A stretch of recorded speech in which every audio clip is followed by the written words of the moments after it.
A lot of the time, we can't seem to make the progress we want to make, in spite of our best intentions. And while sometimes it is our programming or our run planning or our strength training or whatever that we like analyze to death, a lot of the time it's just life stuff that we don't talk about nearly enough. And that's what this episode's about. It's about 3 things that you may be doing to accidentally sabotage your progress. Not saying you're trying to destroy your results, but you might be doing one of these 3 things, and it might be prohibiting you from getting where you want to go. So if you haven't been getting where you're if you haven't been reaching the goals you're trying to reach, or getting where you want to go, this episode is probably for you. And if any of this resonates with you, please share it with somebody, because that is what this thing is all about. Give it 5 stars, send it to somebody, whatever you can do that helps get this podcast to more people. I'd really appreciate it, because that's why I make it, so we can all do a little better out there on the trails. Let's get to the episode.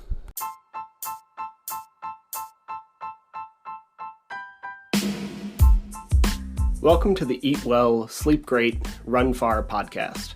My name is Will Frantz, and I'm here to help you go farther, faster, and longer without injuries, gut problems, or giving up your favorite foods. We are live. Tonight, I would love to talk about 3 ways that you might be sabotaging your progress in spite of, having the best intentions, right? Like most of the time, none of us are trying to mess up our progress, obviously. But we do it anyway because we make mistakes.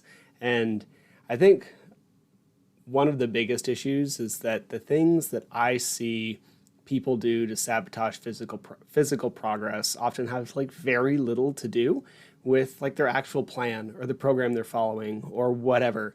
Like in the gym, it's not 2 versus 3 sets or 10 versus 12 reps in your strength program. Just doesn't make a lot of difference. Whether your hill sprints are 10 versus 15 seconds, if we're being 100% honest, then those details just don't matter all that much. Yes, they matter. If you're doing 2 versus 3 sets, the 3 sets, as long as you can recover from them, will create more progress. But it's not going to be the be-all, end-all of what you're doing. Most of the time, the failure to see progress comes down to one overarching thing, and it is just a lack of consistency in the long term. It doesn't matter how much work you put into a week if you end up needing to take the next 3 off. It doesn't matter how much you crush it in the gym during your Wednesday session if every other day is filled with beer and pizza. At the end of the day, the number one factor in change is consistency. And if we can't be consistent, then we're not going to see progress. And we can dial in on that a little further. It is not just consistency of something. It is consistency of challenging yourself. If you did 10 biceps curls every day with a 10-pound weight, in the beginning, that would be enough to challenge you if you've never done work with your biceps before, and you'd start to stimulate progress. And then eventually, it's going to get easy. And once it gets easy, you need to make it harder again, or you will stop seeing progress. You'll have to move up to the 15-pound weights, or do more reps, or go a lot slower with the movement.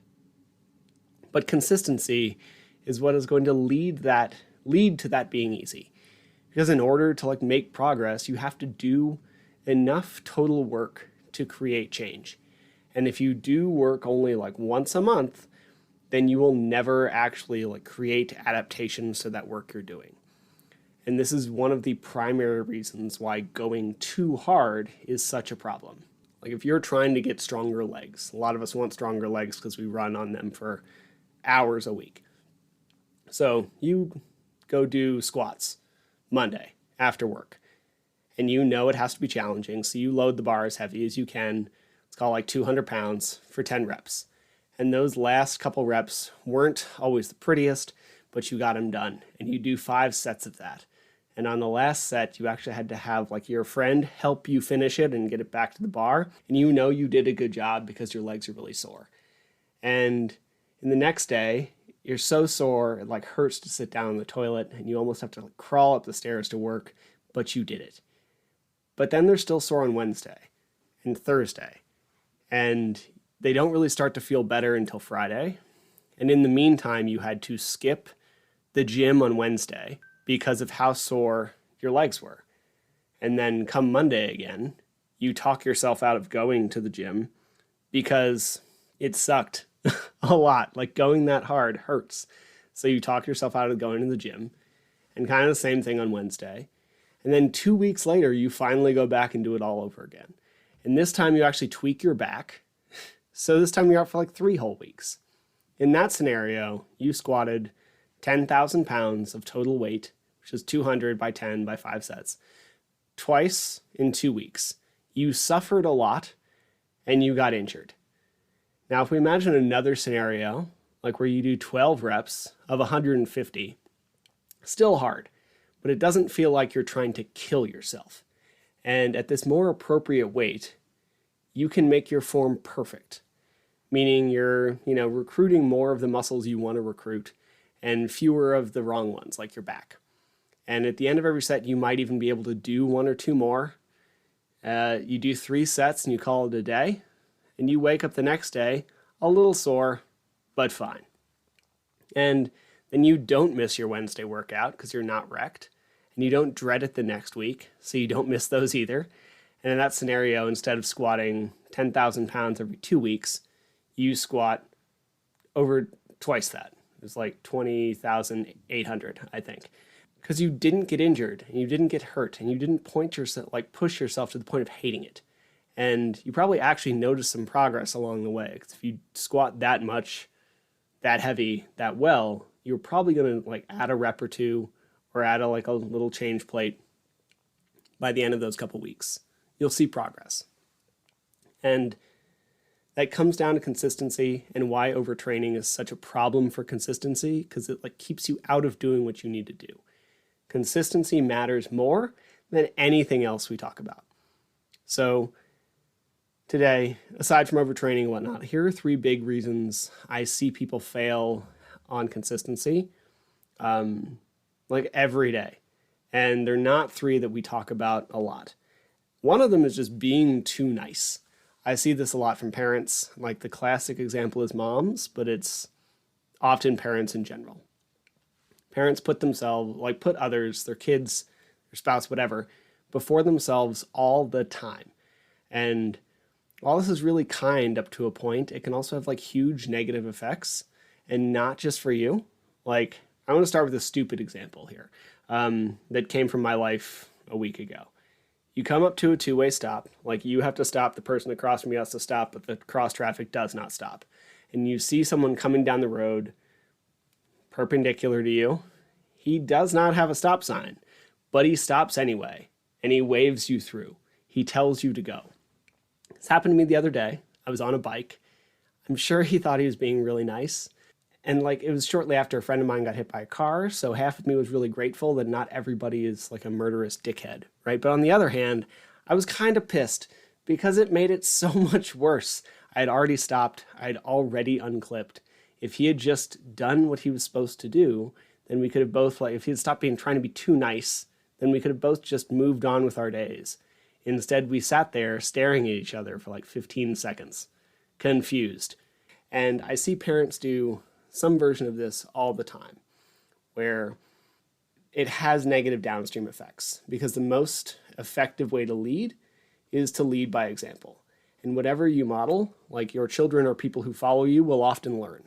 And if you constantly model putting others first, then your kids are likely to do that when they grow up too. And I need to be better about this. I am awful. I never put myself first, to a degree that it's a little self-destructive. And I justify it in a whole bunch of ways. But at the end of the day, I'm a coach, and all I'm doing is setting the exact example that I don't want other people to follow. And if I want athletes to take care of themselves, then I maybe need to take care of myself. And I've been doing better about this since having this epiphany a couple weeks ago. Because it really bummed me out that I was just not doing the things that I wish somebody else would do. And if you are hoping for people to follow your example, we should set a good one in every way that that means. Like, one of my athletes actually inspires me to do this more than this person will ever know. Because whenever I try to like undereat or get no sleep or treat myself like garbage, I think of this person and what I would tell them. And I realize that all of those things would make me a massive hypocrite. And it changes my behavior a little bit.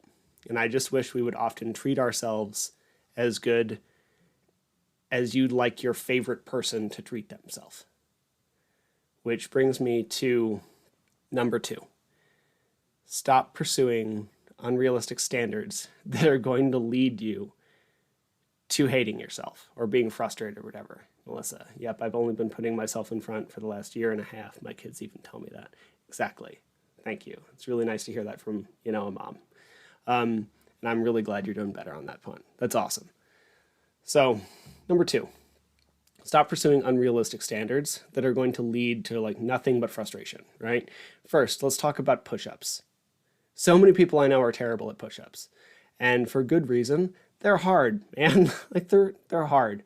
The last time many people did push-ups was in PE class when they were like 12, and since then you've probably gotten heavier. A good amount of that was probably not pectoral muscle, and you haven't practiced push-ups. So when you're doing a push-up, I've read a whole bunch of numbers, but I've read anywhere as much as like 80% of your body weight you're trying to move. So for me, I weigh 180 pounds. If I'm doing push-ups, I might be pushing up to like 150. When I do a bench press, my first set is not 150 pounds on the bar. I'll often start with the bar. It weighs 45 pounds to like make sure my form's good and nothing is like super tweaky. And yet for some reason, when I'm doing push-ups, I just go directly into sets of this.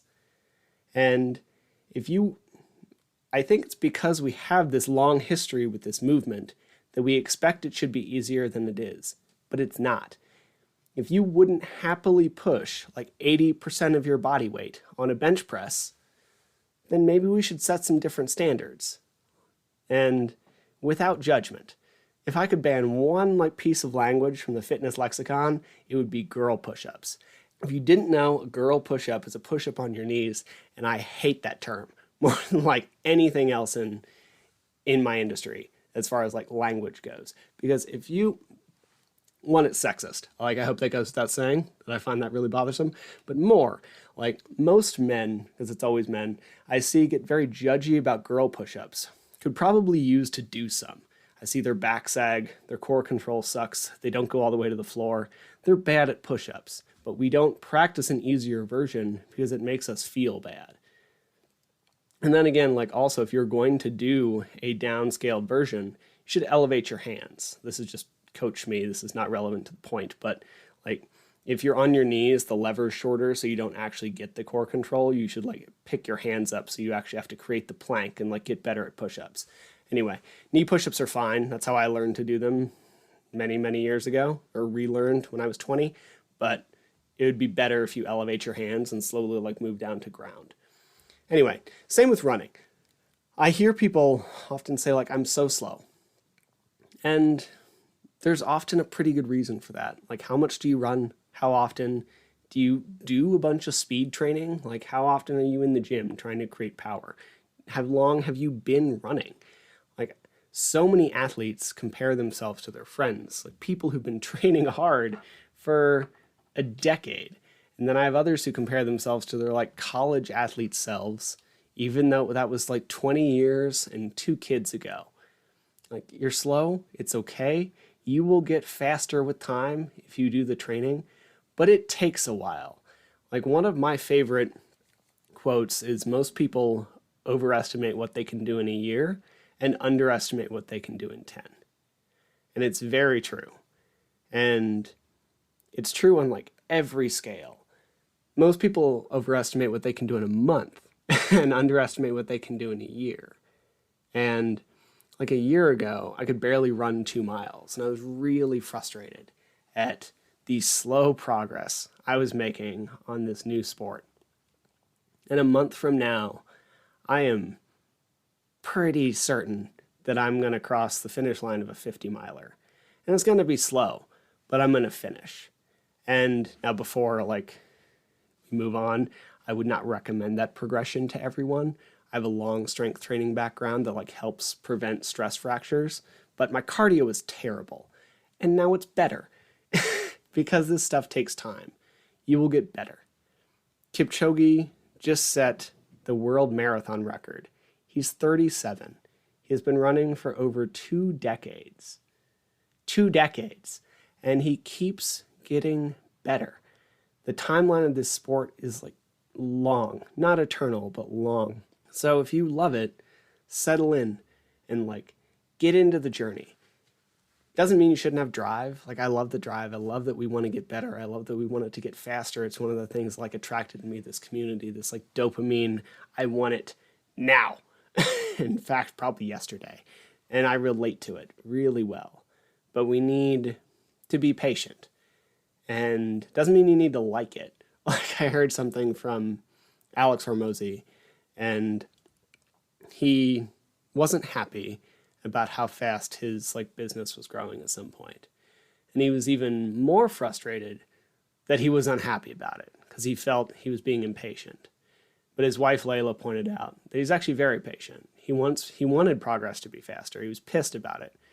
He hated that it wasn't faster, but he didn't allow that to change or move him away from what he knew he needed to do. He just kept doing the things he needed to do. So Layla told him, you're very patient. You just hate it. Which sunk well for me. Historically, I've been very impatient, legitimately. And I've always allowed a lack of quick results to change my actions. Even if I knew I was on the right path. This is why I lost 50 pounds in 9 months, because I just plummeted the scale down. And I don't think that's necessarily a good thing most of the time. I think it leads to a lack of ability to actually hit your potential. And I think it leads to a lack of ability to, maintain your results. You can be patient and hate it, but we still need to be patient. And we need to commit to the long game if we actually want to see the progress we're trying to see. Which brings me to number 3. I think a lot of people try to do this alone in one way or another. And nobody succeeds in this alone. It doesn't need to be anybody else particularly, but some support's useful. I was having lunch with Joel Cervantes the other day because he'd flown in from Moab 240 and he and I were going to grab a bite to eat. I was telling him why I was so drawn to this community, even though at the time I found ultra running, I hated running, right? This community just made sense to me. And I'm not sure that's a compliment. It might be a dig on all of us, myself included, but I related nonetheless. Because we all now love doing hard stuff. You put in the work for no other reason than knowing you have to. You relentlessly pursue really hard goals. You're often stubborn. And I knew coaching ultra runners would be hard, but it's a community with a very long oral history who doesn't always appreciate the help. And a famous endurance athlete, his name's Crowie, he's Australian, called this community a bunch of wild stallions. And it's really hard to rein in a wild stallion. In fact, you can't ever really fully do it. You have to lean into the chaos a little bit from time to time. And I love that. This is a group of people that hates doing the boring work sometimes, often, whatever that may be for you. For some, it's taking sweat tests, right? The 5 minutes it takes to figure out your hydration that screws so many people over, but it's really boring, even though it's 5 minutes. For some, it's figuring out how many calories you need during a race. It's 10 minutes on the back of a napkin, but again, boring. For some, it's strength training. A little more time here, 30, 45 minutes, maybe up to twice a week if we're in the off season, but still pays off. And then for me, it's stretching. And this is the dumbest one. It's literally 2 minutes a day I could spend on this and I would see progress. And it's just, I fail to do it all the time because I hate it and I find it boring. I don't find it hard. I don't find it painful. I find it boring. And so many people in this community would work like ruthlessly hard to the point of like duct taping their own feet and getting life-threatening case of rhabdo. If you know, you know. Then just do the boring work. And I get it. Like, I'm terrible at this stuff sometimes. Like, I'm awful at like running a business because there's so much stuff I'm supposed to track and moderate and take care of. And I hate it. So honestly, I just don't do it most of the time because it's so oppressive to my brain that if I try to make sure I do all that, then I just stop doing what I wanted to do, like help people. And if I have to track like how many people followed whatever on whatever social media, then I probably wouldn't make the post in the first place. But if I just make it, I end up creating like a whole series on how to train your soleus in your calf, because so many of my athletes have had calf strains.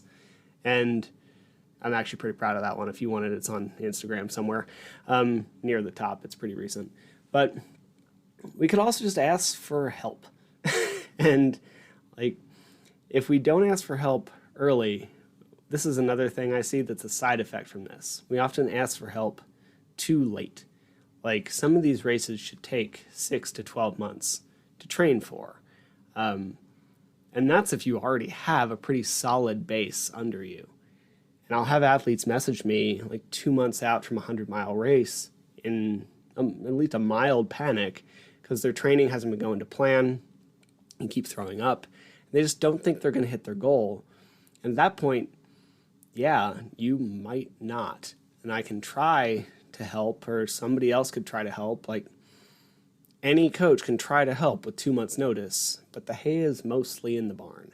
And you can make some progress, but your biggest issue, like if your biggest issue is hydration or food or something, like you can absolutely fix that. If you just need a good training camp to get out of your head, you can do that too. But if you're really slow and you're worse up hills and you're trying to run a 100-mile mountain race, you might not have the time to build the power and the speed to fix your cutoffs. And it's going to be cutting a very fine line, like for overtraining spectrum, to build that. And like, if you have big plans or goals, then we need to do the important work earlier. And that often, almost always, means getting a little bit of support, either from a running buddy or the like communal hive that is social media and Instagram and Facebook, or hiring somebody or whatever. But get some help, and get some help early. That way you'll hit your goals a little better. If anybody else has questions, please pop them in. I'm going to summarize real fast. The biggest thing that matters when it comes to your progress is consistency. And 3 things that I often see people do to sabotage said consistency are being too nice, like not taking care of yourself at all. 2 is like pursuing unrealistic standards, or just like not pursuing the long game. And then 3 is trying to go at it alone, which often leads to waiting until it's too late to get the help that you need. And if any of those 3 things sound like you, I'm here to chat. Other people are here to chat. Post in the group. That's what it's for.